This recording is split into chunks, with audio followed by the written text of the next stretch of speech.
जी, तो targets hit करने के बाद 86.2 के पास 1.14618 ऑयल जो है वो कंसोलिडेशन और पुल बैक सिचुएशन में मैंने आपको बताया था कि yes we can have some of a consolidation, लेकिन 21 एक्सपोनेंशियल मूविंग एवरेज के नीचे अगर डेली क्लोज मिलता है तो वी कैन फर्दर कंटिन्यू और talk little downside move at least to green 55 exponential moving average. और इस वक्त हम ट्रेड लो कर रहे हैं on the daily term time frame, although अभी 14 घंटे 36 मिनट पड़े हैं इस कैंडल के क्लोज होने में। So watch out for this candle to be closed. अगर ये क्लोज करती है 21 एक्सपोनेंशियल के नीचे तो yes you can see a move coming down, जिसमें अब $78 के पास जो है वो प्राइस एक्शन आ सकता है इन नेक्स्ट फ्यू डेज।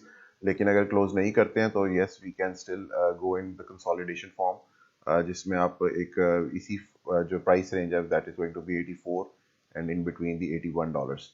तो 81 84 के बीच में कंसोलिडेशन पीरियड आ सकता है कुछ अर्से का, if we manage to close above 21 exponential moving average, ये जरूर याद रखिएगा।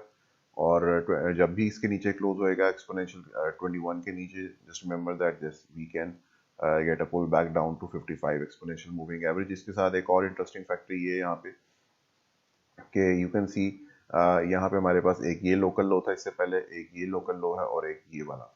तो 3 लोकल लो हैं और इन तीनों लोकल लो के साथ जो RSI पे लोज हैं वो 1 2 और 3 है। और इस वक्त करंटली जो हमारे पास RSI पे लोज हैं वो दोनों इन तीनों से नीचे हैं। So we can have a phantom hidden bullish divergence forming at उस वक्त तक जब तक कि हम इस मूव से इन तीनों से ऊपर रहते हैं। अगर हम इन तीनों से ऊपर रहते हैं तो फैंटम होगी, और अगर हम इन तीनों के दरमियान में भी आते हैं कहीं पे और पीछे भी 2 रह जाते हैं तब भी जो है वो multiple step divergence hidden bullish divergence आ जाएगी। सो एनी जस्ट रिमेंबर कि any kind of local low formation above these will get you a hidden bullish divergence। Local low confirm होते ही वो प्ले आउट होएगी और हिडन बुलिश डाइवर्जेंस जो है वो प्ले इसमें हमारे पास क्योंकि एज ए फैक्टर काउंट होएगी इस वजह से कि 1 2 3 हमारे पास ये मूव्स हैं लोकल लोज के, और इस वक्त हमारे पास 2 मूव्स हैं। इन दोनों के दरमियान में भी डाइवर्जेंस रह सकती है। उसकी वजह ये है कि अभी करंटली प्राइस एक्शन ऊपर है, ठीक है, जबकि on the RSI you can see it the RSI is a bit lower than this one. तो उसमें अगर हमारे पास एक लोकल लो फॉर्मेशन आती है यहीं पर, ठीक है, तो यहाँ पर भी हिडन बुलिश डाइवर्जेंस क्रिएट हो जाएगी। So oil's chart is all over bullish on the daily time term frame, और उसमें हमारे पास मैंने आपको बताया कि डाइवर्जेंसेस हैं जो कि फॉर्म हो जाएंगी। ये मैं आपको वक्त से पहले इसलिए बता देता हूँ so that you can learn how to spot them and how to act accordingly in a timely manner, कि जब आप इसको खुद से आइडेंटिफाई करना चाहें तो कैसे कर सकते हैं।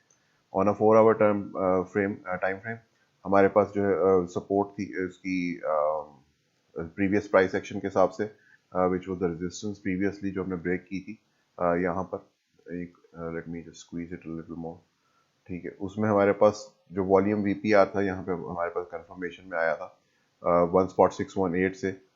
You can see it over here कि यहाँ पे काफ़ी वॉल्यूम ट्रेड हुआ हुआ और प्राइस एक्शन इसके नीचे काफ़ी रेजिस्टेंस और सपोर्ट दोनों में रहा हुआ।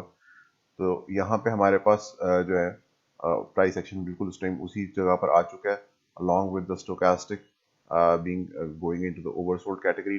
लेकिन इसका ये मतलब नहीं है कि ये ओवरसोल्ड का मतलब ये नहीं है कि यहाँ से फौरी तौर पे बाय हो जाएगा। It can stay here for a while, जिस तरह यहाँ पे आप देख सकते हैं कि हम बुलिश जोन में भी काफ़ी देर रह सकते हैं, इसी तरह बेरिश जोन में भी रह सकते हैं।